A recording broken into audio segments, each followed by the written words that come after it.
To statute stories. If you're looking to understand the law in a fun and engaging way, then you are at the right place.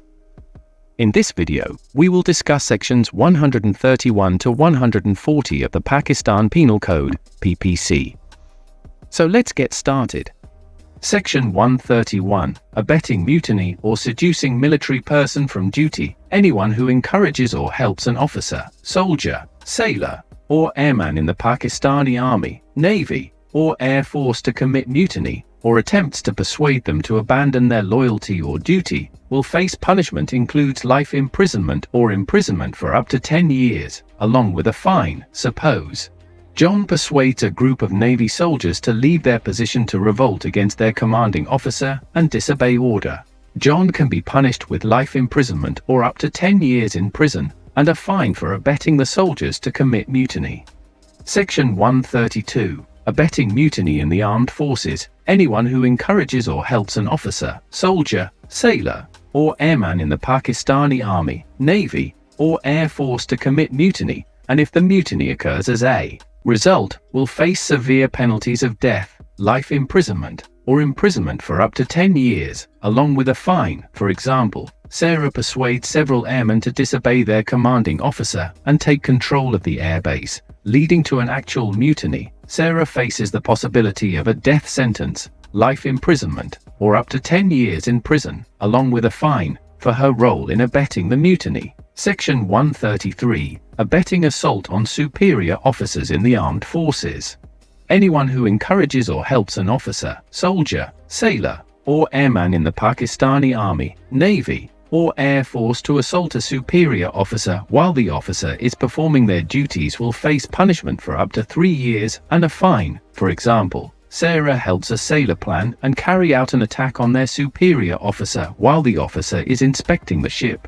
Sarah faces up to 3 years in prison and a fine for her role in abetting the sailor to assault the superior officer. Section 134, abetting assault on superior officers in the armed forces, anyone who encourages or helps an officer, soldier, sailor, or airman in the Pakistani Army, Navy, or Air Force to assault a superior officer while the officer is performing their duties will face severe consequences if the assault occurs as a result. The punishment includes imprisonment for up to 7 years and a fine. For example, John convinces a soldier to physically attack their commanding officer during an inspection, and the soldier carries out the attack. John can be punished with up to 7 years in prison and a fine for abetting the soldier in assaulting their superior officer.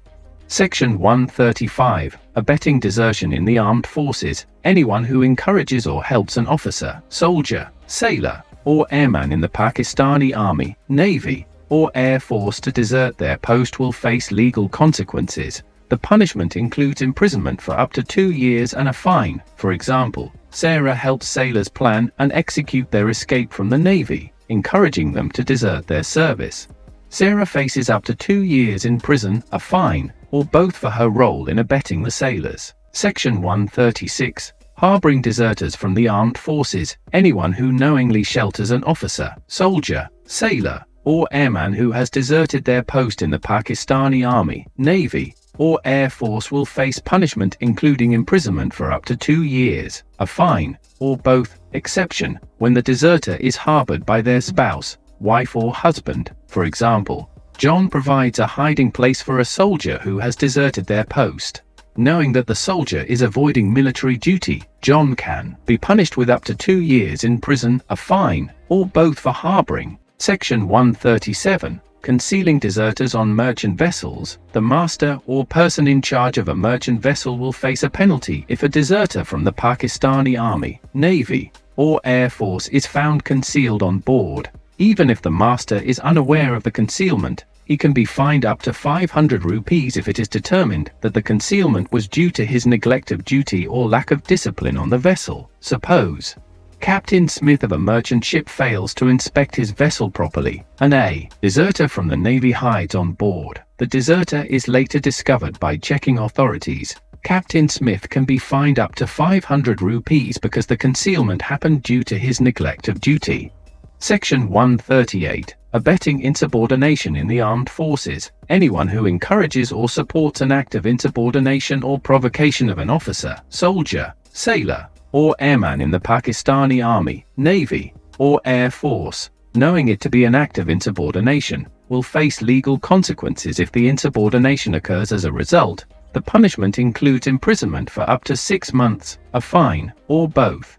For example, John encourages a soldier to disobey a direct order from their superior, to leave his position on check post, knowing it is an act of insubordination. The soldier follows John's encouragement and disobeys the order. John can be punished with up to 6 months in prison, a fine, or both for abetting the soldier's act of insubordination. Section 139. Exemption of military person from civil code punishments. Individuals who are subject to the Pakistan Army Act of 1952, the Pakistan Air Force Act of 1953, or the Pakistan Navy Ordinance of 1961 are not subject to punishment under the General Civil Code for any offences defined in this chapter. Chapter 7. Essentially, military personnel are governed by their respective military laws and not by the Civil Penal Code for the offences in this chapter. For example, a soldier in the Pakistan Army commits an offence that falls under the military law. Instead of being tried and punished under the Civil Penal Code, the soldier is subject to the Pakistan Army Act of 1952. The soldier will face military justice rather than civil court proceedings, ensuring that military discipline and laws are applied.